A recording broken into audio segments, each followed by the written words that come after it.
Com a Copa do Mundo de 2026 se aproximando, a pergunta que não quer calar é: quem são os verdadeiros favoritos ao título? O novo formato com 48 seleções promete mais surpresas, mas no fundo a gente sabe que um pequeno grupo de nações já desponta com força total. Hoje, a gente vai mergulhar numa análise detalhada que recebemos, mapeando o cenário atual e identificando as 5 seleções mais cotadas para levantar a taça. Nossa missão é desvendar o que coloca Espanha, Inglaterra, França, Argentina e Brasil no topo das apostas. E vamos um pouco além dos nomes, né? O objetivo aqui é entender os critérios por trás desse favoritismo. Não se trata só de tradição, mas de momento, profundidade de elenco, estabilidade tática e talvez o mais importante, a mentalidade vencedora que faz a diferença num torneio tão curto e intenso. Certo, então vamos começar por aí porque é um ponto fundamental. O que realmente significa ser favorito há mais de um ano do torneio? A fonte que a gente tem em mãos detalha alguns pilares essenciais. Mas queria começar pela questão do elenco. É só ter 11 craques? De forma alguma. A análise é muito clara nesse ponto. O favoritismo começa com a qualidade, claro, mas ele se sustenta na profundidade do elenco. A Copa do Mundo é um torneio de desgaste extremo, ainda mais com um novo formato. Ter peças de reposição do mesmo nível, jogadores que podem entrar e mudar um jogo ou substituir um titular suspenso sem que o time perca força, isso é crucial. É a diferença entre um time bom e um time campeão, sabe? Faz todo sentido. É uma maratona, não é uma corrida de 100 metros. Mas e o tal do momento? A Espanha, por exemplo, vem de um título da Euro. Isso pesa mais do que, sei lá, a tradição histórica do Brasil? Essa é uma ótima pergunta. E a resposta é complexa. O momento atual, refletido em vitórias recentes, cria confiança, uma aura de invencibilidade. A equipe passa a acreditar que sabe o caminho da vitória. Entendi. Por outro lado, o histórico em Copas, a camisa pesada, isso revela a capacidade de uma nação inteira de lidar com a pressão absurda do evento. Um time pode estar voando, mas se tremer na hora do hino numa semifinal de Copa, de nada adiantou. É a diferença entre ter talento e ter a tal da casca, como se diz no futebol. Exatamente. E para fechar esses pilares, a análise aponta para 2 fatores mais táticos. Um modelo de jogo consolidado, que é a identidade do time, né? E a regularidade competitiva. O favoritismo não é um único fator, mas a intersecção de todos eles. Perfeito. E é interessante como a nossa análise e as cotações do mercado, as odds, andam de mãos dadas, né? Refletindo essa percepção coletiva de força. Então, com essa base, vamos analisar esse top 5. Começando pela Espanha, que parece ter se reinventado. O que é fascinante na Espanha é justamente essa renovação vencedora. Eles conseguiram algo raríssimo, abandonar um estilo que os definiu por uma década e encontrar um novo caminho igualmente vitorioso. A análise que temos é clara. O técnico Luis de la Fuente promoveu uma mudança de filosofia. E isso se reflete nos jogadores, certo? A fonte destaca muitos nomes de Lamine Yamal e Nico Williams. Precisamente. Eles são os símbolos dessa nova Espanha. Jogadores de ponta, extremamente rápidos, ousados, que buscam o drible. Eles injetaram uma anarquia criativa que o time não tinha. É quase assustador ver o Lamine Yamal jogar. Lembro de um lance dele na Euro que foi absurdo. Exato. Aquilo não é só habilidade, é uma audácia, uma coragem que contagia o time todo. Chegam com uma mentalidade de quem pode dominar o mundo de novo, mas de um jeito completamente diferente. Essa mentalidade renovada da Espanha contrasta diretamente com o nosso próximo time, a França, que parece um império estabelecido, uma força da natureza. É exatamente isso. A profundidade do elenco francês é, sem exagero, incomparável. A fonte ressalta que não se trata apenas do Kylian Mbappé. O ponto é a qualidade absurda de quem entra no lugar dele ou de quem joga ao lado dele. Dá para montar 2, talvez 3 times franceses competitivos. Certo, a profundidade é inegável. Mas a fonte também menciona um ponto de atenção, não é?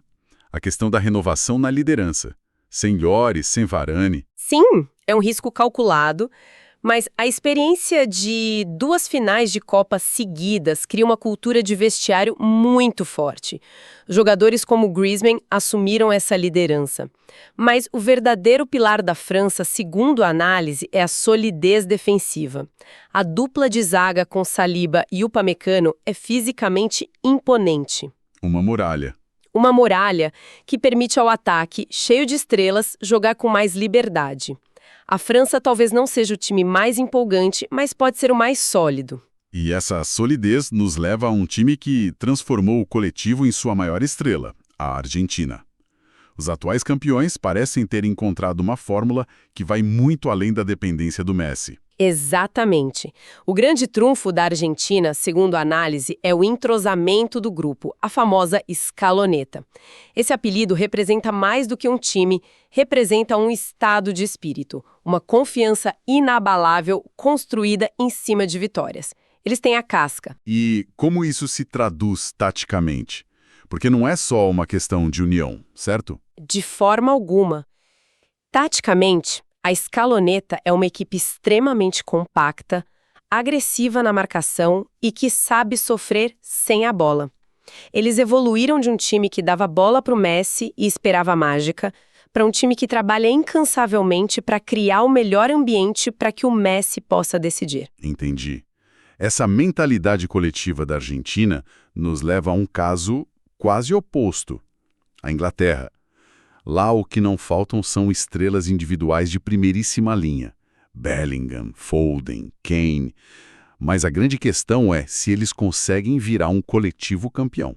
E a análise aponta um nome como a possível resposta para esse dilema: o técnico Thomas Tuchel. A expectativa em torno dele é gigantesca. O talento individual da Inglaterra sempre esteve lá. A questão, historicamente, tem sido o desempenho em momentos cruciais. Uma certa paralisia. E quando a análise fala em estratégia vencedora e pragmática, o que isso significa na prática? É só mentalidade? É muito mais do que isso. A aposta é que Tuchel traga uma flexibilidade tática que faltou à Inglaterra. Por exemplo, a capacidade de se adaptar no meio do jogo, mudar de um 4-3-3 para um 3-5-2. É essa inteligência tática, essa capacidade de ter planos B e C que se espera que ele traga para destravar o potencial de tanto talento. Ele é visto como a peça que faltava. Agora, temos que falar do Brasil. A busca pelo Hexa, a pressão de um jejum que se aproxima de 24 anos. Eu fico curioso com o que a análise diz, porque a sensação que eu tenho como torcedor é de uma montanha-russa. Num dia parece que vai ganhar tudo, no outro... A sua percepção de montanha-russa é exatamente o que a análise descreve. O Brasil hoje vive da combinação explosiva entre a tradição e o brilho individual quase sobrenatural de seus atacantes. A força ofensiva com Vini Júnior, Rodrigo e a ascensão de jovens como Endrick e Estevão pode decidir qualquer partida. Mas essa dependência do brilho individual não é uma faca de dois gumes? É o ponto central da análise sobre o Brasil. Essa aposta no talento não é só uma escolha, é quase uma necessidade. A fonte aponta uma dificuldade crônica do time em construir jogadas coletivas contra defesas bem postadas. Então, Vini Júnior e Rodrigo não são apenas a solução. A dependência neles é um sintoma de um problema tático maior. Entendi. O Hexa depende, literalmente, de momentos de genialidade que quebrem um sistema que, por vezes, não funciona sozinho. Persistem dúvidas sobre o equilíbrio defensivo e a capacidade do coletivo de funcionar sob intensa pressão. É uma aposta de alto risco. É uma dinâmica fascinante. Mas o cenário não se resume a esses 5, certo? A análise menciona outras seleções. Portugal me vem à mente. Sim, Portugal é um caso muito interessante e talvez o principal candidato a quebrar essa hegemonia do top 5. Eles têm um elenco versátil e de altíssimo nível, com jogadores de classe mundial em praticamente todas as posições. O potencial é absurdo. Então, qual é a questão para eles? O que os impede de estar no mesmo patamar? A questão para Portugal é puramente tática.